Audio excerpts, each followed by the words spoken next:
Hello friends, સ્વાગત છે તમારું ભવિકાસ ફૂડ મેજી ગુજરાતીમાં અને હું છું ભવિકા. તો આજે હું તમારી સાથે એક નવા જ રીતે ગોવારના શાકની રેસીપી શેર કરવાની છું. તો સૌ પ્રથમ આ ગોવાર મેં ધોઈ અને એકદમ સરસ રીતે આપણે મીડિયમ સાઇઝના કટ કરી લીધા છે. હવે આપણે આ ડુંગળી ચોપ કરવાની છે. તો મેં 2 નંગ ડુંગળી અને 2 નંગ ટામેટાં લીધા છે. હવે આને આપણે ડુંગળી અલગ અને ટામેટાં અલગ ચોપ કરીશું. તો આમાં હું 2 લીલા મરચાં ઉમેરી રહી છું. મીડિયમ છે, તમે ચાહો તો તીખા પણ આમાં ઉમેરી શકો છો. હવે આમાં આપણે એક આદુનો કટકો પણ ઉમેરવાનો છે. ઘણા બધા ગોવારના શાક તો બનાવતા જ હોય છે, પણ આ એક અલગ જ રીતે, એક અલગ મસાલા સાથે જે નહીં ખાતા હોય ને તે પણ ગોવાનું શાક ખાવા માંડી જશે. તે ગેરંટીથી કહું છું, બહુ જ સરસ એવું આ શાક બનવાનું છે. તો રેસીપી ફૂલ જોજો અને સ્કીપ કર્યા વગર જોજો. અને નવા હો તો સબસ્ક્રાઈબ જરૂર કરજો અને લાઇક શેર જરૂર કરજો.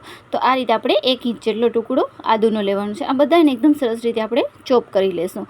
તો આનો સ્વાદ એકદમ સરસ ગોવારના શાકમાં બહુ જ સરસ આવવાનો છે. ઘણા બધા અલગ અલગ રીતે ગોવારના શાક બનાવતા હોય, તો આ એક નવી જ રીતના શાક છે.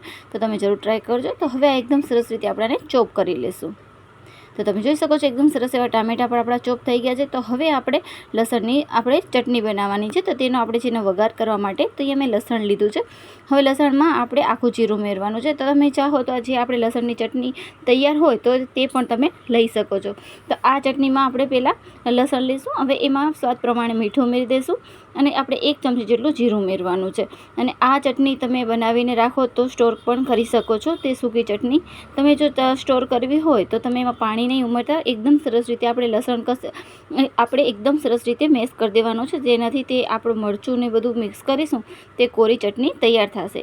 તો હવે આની અંદર આપણે લાલ મરચું ઉમેરવાનું છે. તો તમે લાલ મરચું તમે કોઈ પણ તમે તીખાશ પ્રમાણે તમે મરચું લઈ શકો છો. તો આ હું રેશમ પટ્ટું મરચું છે મારું, તો એ લઈ રહી છું. ત્યાં 2 થી 4 ચમચી જેટલી આપણે ક્વોન્ટિટી બનાવવાની હોય તે પ્રમાણે તમે લઈ શકો છો.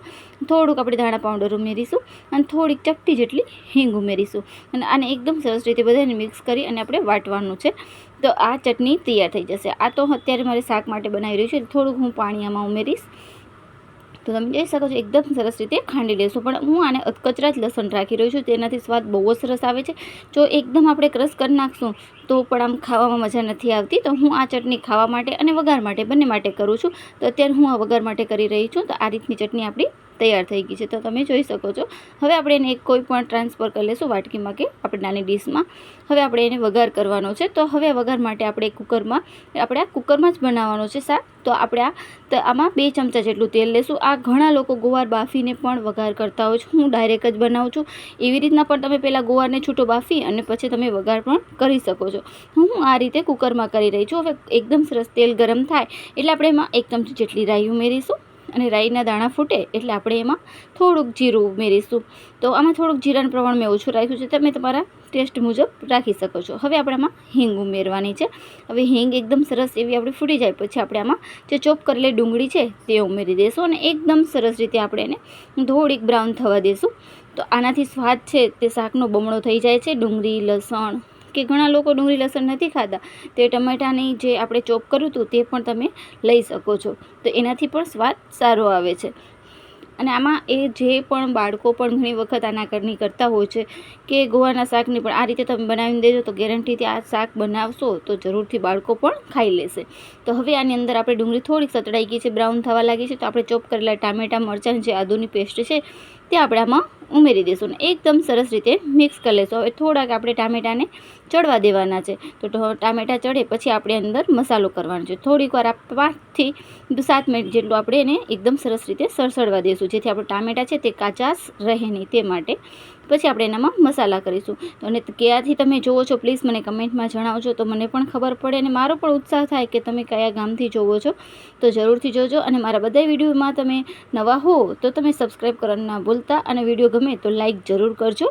તો આ રીતે તમે લાઇક કરો છો તો મને પણ પ્રોત્સાહન મળે છે અને મને પણ આગળ બીજું પણ વધારે આપણે રેસીપી તમારી સાથે શેર કરવાની પણ મને હોશ થાય છે. તો આ રીતે અને તમને કોઈ પણ રેસીપીની તમને વિડીયો જોતો હોય તો તમે મને કમેન્ટમાં જણાવી શકો છો. તો હું એ પણ ટ્રાય જરૂરથી કરીશ. તો તમે જોઈ શકો છો એકદમ સરસ રીતે હવે આપણા આ ટામેટા છે તે ચડી ગયા છે. તો હવે આપણે આની અંદર જે લસણની ચટણી આપણે બનાવી તે ઉમેરીશું. તો અહીંયા હું 1 થી 2 ચમચી જેટલી લસણની ચટણી ઉમેરી રહી છું. તમે તમારા તીખાશ અકોર્ડિંગ તમે ઉમેરી શકો છો. હવે એકદમ સરસ રીતે આપણે આને મિક્સ કરી લઈશું. લસણની ચટણીથી સ્વાદ બમણો થઈ જાય છે આ ગુવારના શાકમાં. અને ગુવારના શાક બાજરાના રોટલા સાથે પણ બહુ જ સરસ લાગતો હોય છે. તો અત્યારે ગરમી છે તો અહીંયા સાદી જ રોટલી સાથે પણ સર્વ કરશો તો પણ બહુ જ સરસ એવું શાક આપણને સ્વાદમાં સારું લાગશે. હવે આપણે એકદમ સરસ રીતે ચટણી પણ મિક્સ થઈ ગઈ છે. તો હવે આપણે આમાં મસાલા કરીશું. તો અડધી ચમચી જેટલી મેં અહીંયા હળદર લીધી છે અને હવે આપણે આની અંદર મરચું લેવાનું છે. તો ખાસ ધ્યાન રાખવાની કે આપણે ચટણી લીધી છે તે પ્રમાણે આપણે મરચાંનું પ્રમાણ રાખવાનું છે. તો મેં 1 ચમચી જેટલું જ મરચું ઉમેર્યું છે અને 1 ચમચી જેટલું ધાણા પાવડર છે. તમે ધાણા જીરું પાવડર પણ મિક્સમાં હોય છે તે પણ તમે લઈ શકો છો. અને હવે સ્વાદ પ્રમાણે આપણે મીઠું ઉમેરીશું અને એકદમ સરસ રીતે આ કલરમાં પણ અને ખૂબ જ સરસ એવો સ્વાદમાં પણ બનશે જો તમે મસાલાને બહુ જ ધ્યાન રાખશો. તો અડધી ચમચી જેટલો આપણે જે નોર્મલી શાકનો મસાલો હોય છે ગરમ મસાલો તે જ ઉમેર્યો છે અને એકદમ સરસ રીતે આપણે આને મિક્સ કરીને 2 મિનિટ આપણે મસાલાને ચડવા દઈશું. તો તમે જોઈ શકો છો એકદમ સરસ કલર પણ એનો એકદમ સરસ કલર પણ આવ્યો છે અને બધા મસાલા પણ મિક્સ થવા લાગ્યા છે. તો આ રીતે આપણે એને સોતે કરશું. જ્યારે આપણા બધા તેલ છૂટું પડશે તમે જોઈ શકો છો તેલ છૂટું પડવા લાગ્યું છે ત્યારે આપણે એને સમજવું કે આપણું આ છે મસાલો તૈયાર થઈ ગયો છે અને એકદમ સરસ રીતે મસાલો ભળી પણ ગયો છે અને ચડી પણ ગયો છે. તો આ રીતે આપણે તેલ છૂટું પડે પછી આપણે આની અંદર ગુવારના જે આપણે સમારેલા કટકા છે તે ઉમેરવાના છે. એનાથી પહેલાં આપણે આમાં ખાંડ ઉમેરીશું. તો અહીંયા હું 2 ચમચી જેટલી ખાંડ ઉમેરી છે. તમે ખાંડના બદલે ગોળ પણ ઉમેરી શકો. ઘણા લોકો ગોળ પણ ઉમેરતા હોય છે તો આપણે ગોળ પણ ઉમેરી શકીએ છીએ. તો હવે આને મિક્સ કરી લેશું અને તમે જોઈ શકો છો એકદમ તેલ હવે સાઈડમાંથી છૂટું થવા મંડી ગયું છે અને કલર પણ થોડોક ચેન્જ થઈ ગયો છે. તો હવે આપણે ગુવાર ઉમેરીશું એટલે આપણે બધા મસાલા થઈ ગયા છે. હવે આપણે ખાલી ગુવાર જ ઉમેરવાનો છે.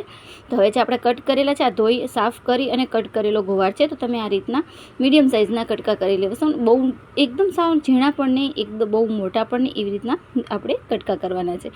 હવે આને એકદમ સરસ રીતે આપણે મિક્સ કરી લઈશું. અને જ્યારે ગુવાર આપણે સમારતા હોય ઘણા લોકો એવું કહેતા હોય છે કે આપણે ચાકુથી કરીએ તો થોડીક કડવાશ લાગે છે ગુવારમાં અને હાથથી બીટીએ તો પણ એનો મીઠો સ્વાદ આવે છે. તો આ હાથથી પણ બીટી શકીએ છીએ. ઘણા લોકો કે ચાકુથી પણ બીટાય છે. એટલે ઘણા લોકોના અલગ અલગ એક્સપિરિયન્સ આપણે જોવા મળતા હોય છે. તો આ રીતે આપણે આ મિક્સ થઈ ગયું છે હવે ગુવારમાં. તો હવે આ એક નાની લોટી જેટલું હું આમાં પાણી ઉમેરી રહી છું અને 3 થી 4 આપણે આમાં વિસલ વગાડીશું એટલે આપણું શાક બનીને તૈયાર થઈ જશે. તો તમે જોઈ શકો છો એકદમ સરસ રીતે આપણે બસ આટલું જ પાણી ઉમેરવાનું છે. તમને રસાવાળું બહુ જોતું હોય તો તમે પાણીનું પ્રમાણ વધારી પણ શકો છો. તો બસ હવે આપણે આને એકદમ સરસ રીતે ઢાંકી અને હવે આપણે એને થવા દઈશું. તો 3 થી 4 સીટીમાં આપણું શાક બનીને તૈયાર થઈ જશે. અને કેવી લાગે ને રેસીપી પ્લીઝ જરૂરથી જણાવજો ભૂલતા નહીં. તો હવે આપણું આ શાક બનીને તૈયાર છે. તો કેવી લાગે છે જો તમે જોઈ જ શકો છો એકદમ સરસ એવું આપણું શાક ટેસ્ટી અને એકદમ સુપર ટેસ્ટી બન્યું હતું. તો પ્લીઝ કમેન્ટમાં જણાવજો. લાઇક શેર અને સબસ્ક્રાઈબ કરવાનું ના ભૂલતા. Thank you so much video જોવા માટે અને આવી જ રીતના બન્યા રહ્યો.